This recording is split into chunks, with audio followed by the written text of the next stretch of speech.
Assalamu alaikum wa rahmatullahi wa barakatuhu. Que la paix soit sur vous. Bienvenue dans ce nouveau numéro de l'édito. Aujourd'hui, nous allons parler de la crise sanitaire que nous traversons depuis quelques mois et plus précisément de ce que l'islam préconise en matière de pandémie. L'article qui traite de ce sujet et que nous avons choisi est tiré du magazine El Hakam du 11 septembre 2020. Le titre « La pandémie existe toujours, l'islam enseigne la prudence ». Pour en discuter avec nous, nous recevons Madame Belarbi Laïla. Assalamu alaikum wa rahmatullahi wa barakatuhu. Wa alaikum salam. Alors je rappelle qu'au sein de la communauté musulmane Ahmadiyya, vous êtes secrétaire nationale du service à l'humanité. Oui. Et avec nous également via l'application Teams, nous avons Madame Ashna Amal Abdoussalam. Assalamu alaikum wa rahmatullahi wa barakatuhu. Ashna, vous êtes secrétaire générale et vous êtes également responsable du pôle prédication dans le département de l'Essonne. Ashna, vous êtes bien là? Oui, assalamu alaikum wa rahmatullah. Alors, merci à toutes les deux d'avoir accepté notre invitation. Alors, on va commencer avec vous, Laïla. La maladie Covid-19 est devenue l'une des principales causes de mortalité dans le monde.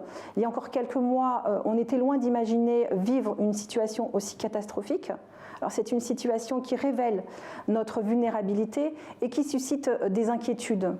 Alors, face à ce genre de calamité, comment un musulman est censé réagir ?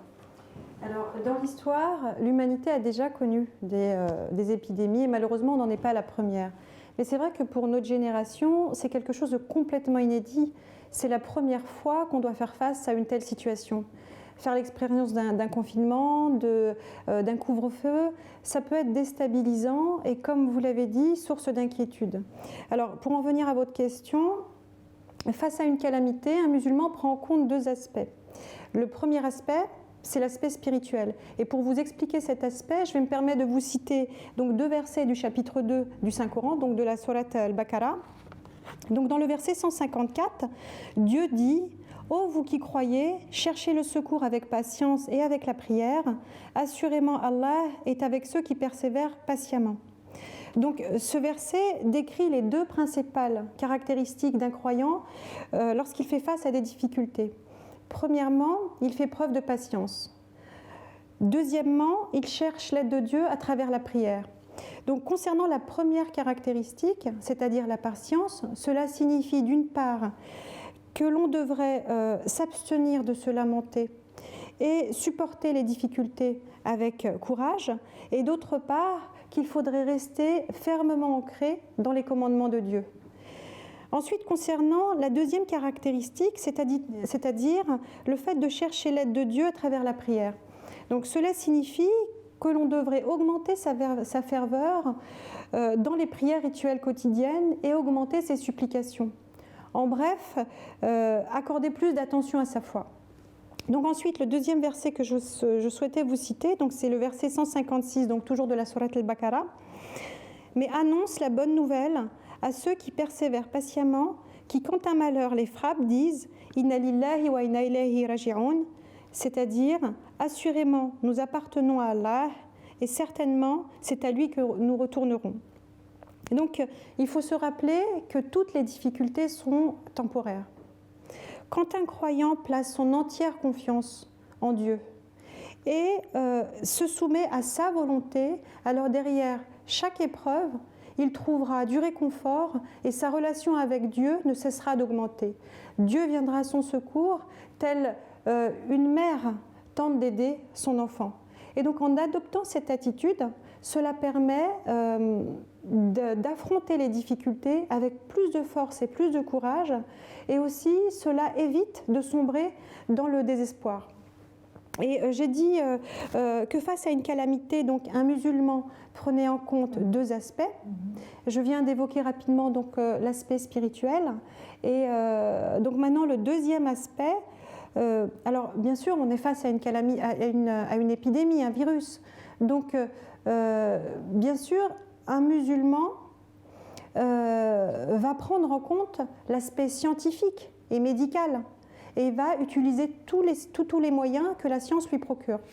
Alors, c'est intéressant ce que vous dites parce que, en fait, vous évoquez aussi bien la foi que la science, alors qu'on pourrait croire que ce sont deux domaines qui s'affrontent, non ?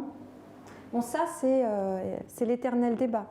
Effectivement, certains experts pensent que la science et la religion ne peuvent cohabiter. Ils estiment qu'il y a opposition et contradiction mutuelle. En réalité, l'islam concilie les deux. Vous savez que dans le Saint-Coran, il y a 750 versets, soit 1/8 du livre, où il est demandé aux croyants de réfléchir, d'acquérir des connaissances, d'étudier les sciences et de méditer sur les lois de la nature. C'est tellement important que dans un verset, Dieu a attiré notre attention sur la supériorité du alim, c'est-à-dire celui qui possède le savoir. D'ailleurs, le saint fondateur de l'islam a déclaré que l'acquisition du savoir était obligatoire pour chaque musulman, que ce soit pour un homme ou pour une femme. Et dans une de ses paroles rapportées, il a précisé que les savants sont les vrais héritiers des prophètes. Il a donné une telle importance à l'acquisition des savoirs qu'il a exhorté ses fidèles à dépasser les frontières pour leur quête de savoir et de connaissances, quitte à aller jusqu'en Chine. Et je précise en fait que la Chine, à son époque, était une référence en matière de connaissances scientifiques. Et l'histoire a montré que les premiers musulmans ont obéi à la lettre aux injonctions du Saint-Coran et aux instructions du saint fondateur de l'islam. À peine 100 ans après son décès, ils se sont évertués à maîtriser les sciences connues de l'époque, que ce soit les mathématiques, l'astronomie, la médecine, oui. Et à tel point que la civilisation islamique a atteint l'un des plus grands sommets de l'humanité. Et son ascension a duré plusieurs siècles. Donc un autre point aussi que je voulais rajouter et qui montre que la science et l'islam ne sont pas en opposition. Le Saint-Coran fait mention de phénomènes naturels. La création de l'univers, les mouvements de la Terre, les mouvements des corps célestes, l'ADN, tous ces phénomènes sont mentionnés dans le Saint-Coran. Et ces phénomènes qui sont mentionnés justement dans le livre sacré des musulmans n'est absolument pas en contradiction ou en opposition avec les découvertes scientifiques que nous connaissons aujourd'hui complètement et que nous savons aujourd'hui complètement définitives. Et j'aimerais rajouter que le fondateur de la communauté musulmane Ahmadiyya, Mirza Ghulam Ahmad, que la paix soit sur lui, a confirmé que la science et la religion étaient en parfaite harmonie.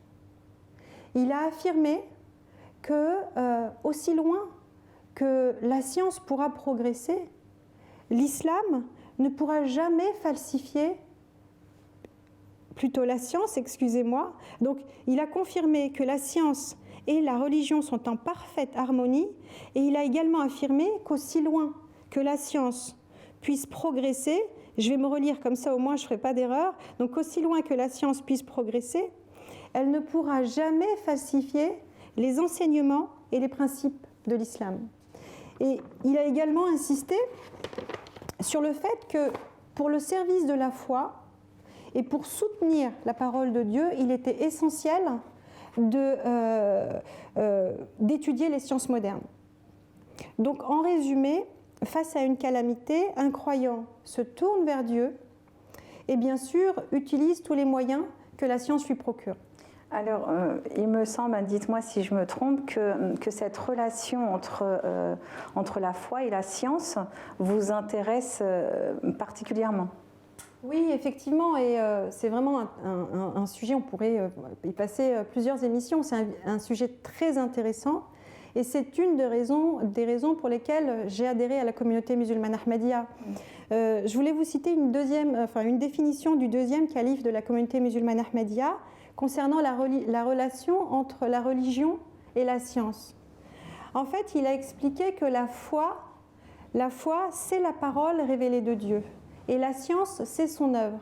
Et qu'il ne peut pas y avoir de conflit ou d'opposition entre la parole et l'œuvre d'une personne.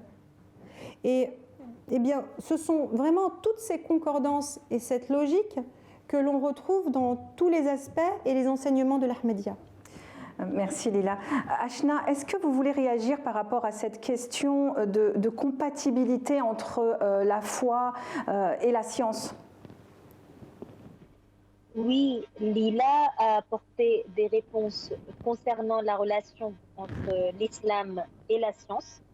Et c'est vrai que pour les personnes qui ne connaissent pas l'islam, qui ne connaissent l'islam qu'à travers les médias, ces sujets peuvent interpeller. C'est pour cette raison que nous avons choisi cet article, pour vraiment partager ce qu'est l'islam véritable et revenir sur ces fausses idées véhiculées.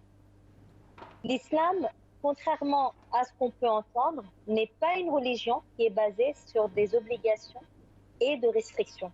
Le haram, le halal, non. En réalité, la définition de l'islam est beaucoup plus large et beaucoup plus profonde. C'est une philosophie de vie. C'est une religion universelle qui nous guide dans tous les aspects de la vie courante. C'est un code de vie, un mode de vie, comme le mentionne l'auteur de l'article. L'islam nous fait découvrir comment vivre en harmonie avec Dieu et avec sa création. C'est une philosophie de vie qui nous apporte la paix intérieure. Elle nous montre comment entretenir de bonnes relations avec nos parents, nos enfants, nos familles, nos voisins, comment vivre en harmonie avec la société qui nous entoure. Elle nous indique également des moyens efficaces pour se protéger des malheurs et des problèmes qui peuvent nous affliger en ce moment. Alors justement, Ashna, parlez-nous de ces moyens. En matière de pandémie, qu'est-ce que l'islam évoque? Enfin, est-ce que l'islam évoque des précautions à prendre? Tout à fait. L'islam évoque les épidémies et la manière dont nous devons nous comporter face à ce fléau. Je ne vais pas revenir sur l'aspect spirituel évoqué par Lila, mais plus sur les mesures qui ont été préconisées. Par exemple, l'islam, il y a 1400 ans de cela, a préconisé la quarantaine et la distanciation sociale en cas d'épidémie. Le saint fondateur de l'islam a dit que si vous apprenez qu'il y a une épidémie à un endroit, alors ne vous y rendez pas. Il a ordonné également qu'on n'amène pas un chameau malade auprès d'autres qui ne le sont pas.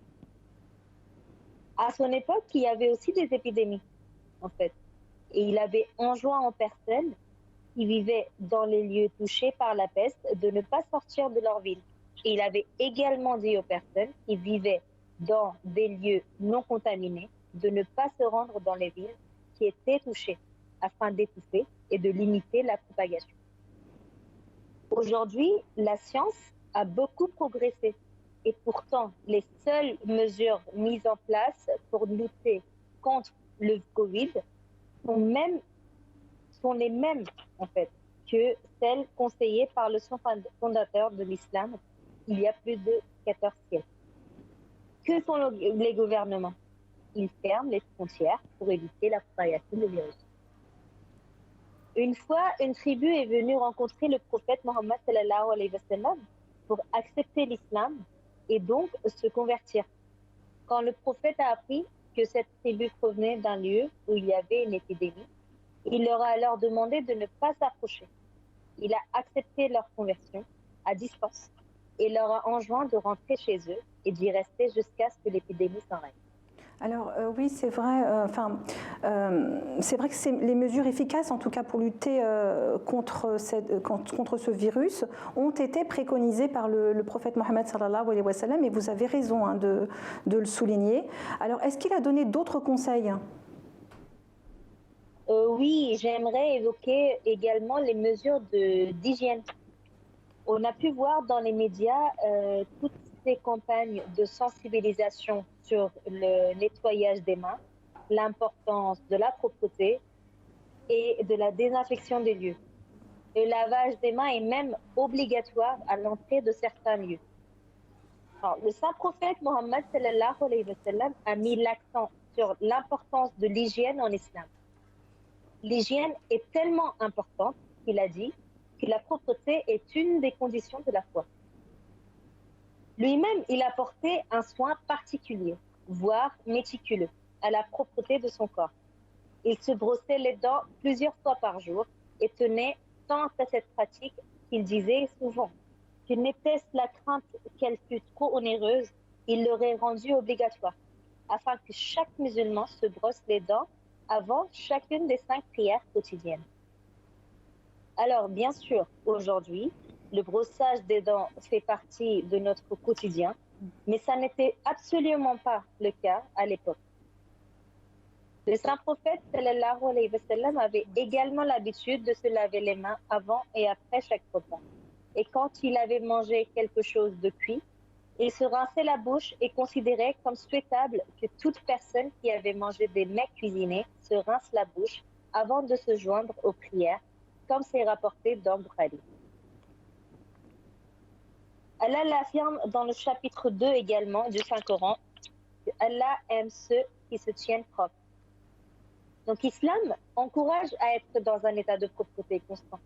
La douche quotidienne ou le bain est préconisé dans l'hygiène quotidienne d'un musulman. De même, les ablutions avant chaque prière sont également des rituels quotidiens de lavage. Les mains sont lavées 3 fois jusqu'au poignet. La bouche est rincée à l'eau 3 fois.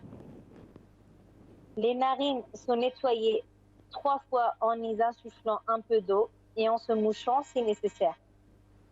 Tout le visage était lavé à l'eau 3 fois. Lorsque les musulmans pratiquent correctement l'hygiène islamique, ils en tirent 2 avantages. Leur pureté extérieure les aide à atteindre la pureté intérieure et l'ensemble de la société en bénéficie, car de nombreux risques sanitaires peuvent être évités. Le musulman a déjà l'habitude de pratiquer les mesures d'hygiène recommandées par le gouvernement pour se protéger du Covid. Je reviens vers vous, Lila. Depuis le début de la crise sanitaire, on a vu à quel point les politiques dépendent des médecins. On leur demande leur avis, s'il faut porter le masque ou pas, s'il faut confiner ou pas. Et surtout, on attend après eux avec impatience pour un éventuel traitement. D'ailleurs, il me semble qu'un vaccin ou plusieurs vaccins seraient bientôt disponibles. Oui, et effectivement, et c'est plutôt une bonne nouvelle. Ces derniers siècles, on a fait un bond en avant dans le traitement des épidémies et la vaccination a été une révolution. Avec le progrès de la science et de la médecine, on a aujourd'hui un remède ou un vaccin à peu près à toutes les maladies, ou du moins une méthode de traitement. Alors une fois, le saint fondateur de l'islam a dit qu'il n'y a aucune maladie qu'Allah a créée, sauf qu'il a également créé son traitement. Donc d'une certaine manière, il a prophétisé le développement des vaccins, des traitements. Et c'est plutôt rassurant. Ce que je voulais rajouter également, c'est qu'un des attributs de Dieu est Ash-Shafi, qui veut dire le guérisseur. Et selon ce principe, tous les remèdes découlent de cet attribut divin de Ash-Shafi. Alors bien sûr, il y a les médecins, les scientifiques ont fait un travail formidable et ont mis beaucoup d'énergie à essayer de trouver des remèdes, des vaccins, des traitements. Mais ce travail n'a été possible que grâce aux capacités intellectuelles et physiques que Dieu leur a octroyées. En résumé, pour le bien de sa santé, il est très important de prendre toutes les précautions et remèdes disponibles. Tous doivent être utilisés. Cependant, le remède lui-même ne doit pas être considéré comme la seule source de guérison. Et pour reprendre le titre d'un article qui est paru dernièrement justement dans la Revue des religions, si vous cherchez le remède, ne vous arrêtez pas au vaccin, mais cherchez plutôt la source. Merci Lila. Alors on espère en tout cas que le vaccin sera disponible le plus tôt possible, Inch'Allah, avec l'aide d'Allah. En attendant la crise sanitaire, Asna, je vous pose une question. La crise sanitaire bouleverse nos habitudes. C'est vrai que nos habitudes, la vie de famille, l'école, le travail, et également notre vie spirituelle. Par exemple, il n'est plus possible d'aller prier dans les mosquées. Le pèlerinage aussi n'est plus possible. J'aimerais, Asna, est-ce que ça a un impact sur la vie du musulman? Certes, il y a un impact dans chacune de nos habitudes, mais il faut savoir que l'islam nous a enseigné à nous adapter à ce genre de situation. Par exemple, concernant la prière, le saint prophète Mohammed sallallahu alayhi wa sallam a donné des instructions. Quand il y avait des pluies abondantes qui empêchaient les fidèles de se rendre à la mosquée, il demandait au muezzin qui faisait l'appel à la prière de ne pas formuler la phrase « Hayya ala salat » qui veut dire « accourez à la prière », mais plutôt « Sallu fi buyutikum » qui veut dire « priez dans votre maison ». Donc là, si on ne peut pas prier à la mosquée, il y a la possibilité de prier à la maison. Le fondateur de l'islam a dit qu'il fallait rendre l'islam facile à pratiquer. Je vous cite encore un exemple par rapport à la prière. Une personne malade a la possibilité de prier assise ou couchée. Alors, concernant le pèlerinage à la Mecque, c'est vrai que c'est un pilier de l'islam, mais il ne faut pas oublier qu'il doit être effectué à condition que le voyage vers le lieu saint soit libre de tout danger. Ce n'est absolument pas le cas aujourd'hui. Il y a un risque de propagation de virus. D'autre part, dans cette phase de pandémie, ce n'est pas parce que le musulman ne se rend plus à la mosquée ou qu'il ne peut pas accomplir son pèlerinage que ces actes d'adoration s'affaiblissent ou deviennent moindres, bien au contraire. On remarque que chaque foyer devient une mosquée où toute la famille, petits et grands, sont réunis pour adorer leur Seigneur ensemble. Dans cette atmosphère, bien que frustrante du virus, chacun se tourne davantage vers Dieu pour chercher sécurité, réconfort et paix. Parents et enfants prient, récitent le Saint-Coran et conversent sur différents sujets religieux. Sans même s'en apercevoir, la famille retourne vers les moments les plus précieux, ceux passés ensemble autour des valeurs les plus essentielles. On assiste à des activités accomplies par toute la famille ensemble, chose qui malheureusement se fait rare de nos jours dans notre société. Effectivement, oui.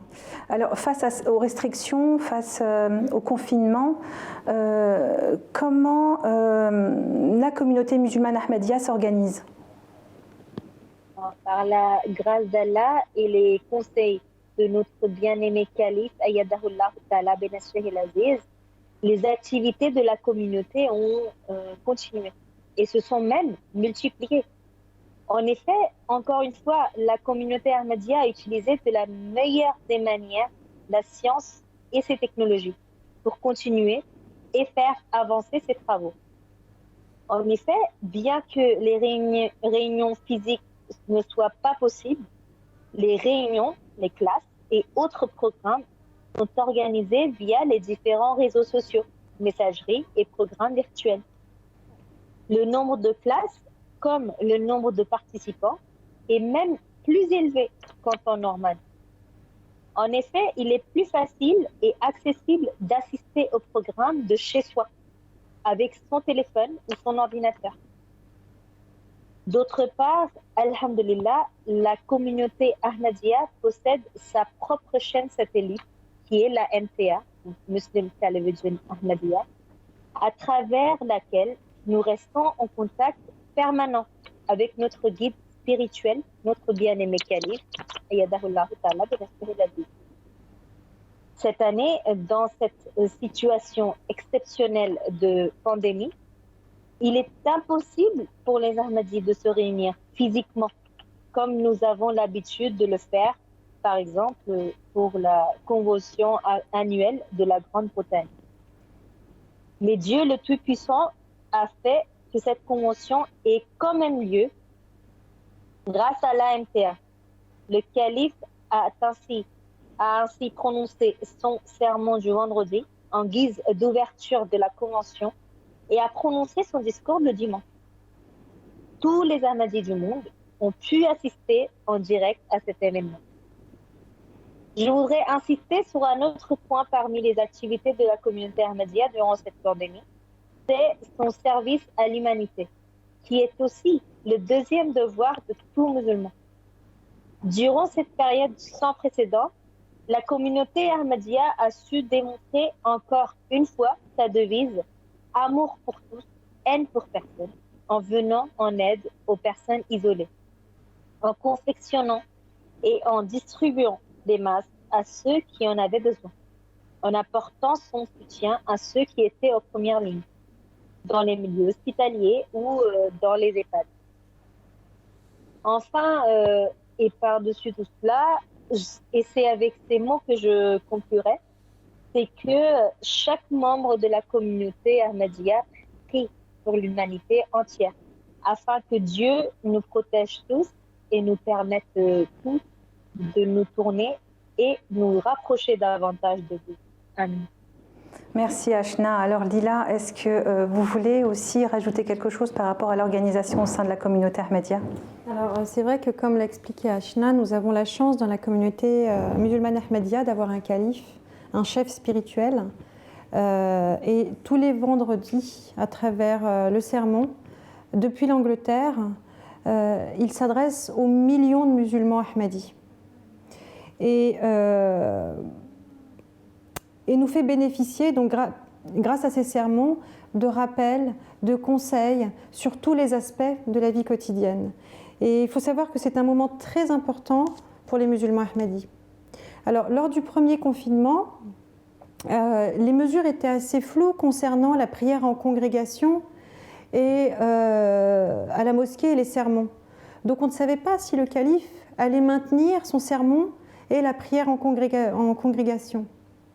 Alors il a décidé, par mesure de précaution et en attendant un peu plus, d'avoir plus d'éclaircissement, de ne pas maintenir la prière en congrégation ni le sermon. En revanche,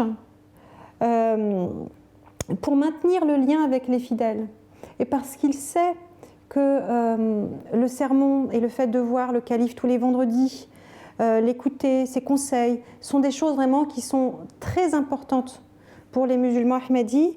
Et puis ça fait partie de nos habitudes, hein, et il a décidé de faire un discours depuis son bureau et d'adresser un message à tous les Ahmadis. Bon, déjà, c'était vraiment très rassurant pour nous tous, hein.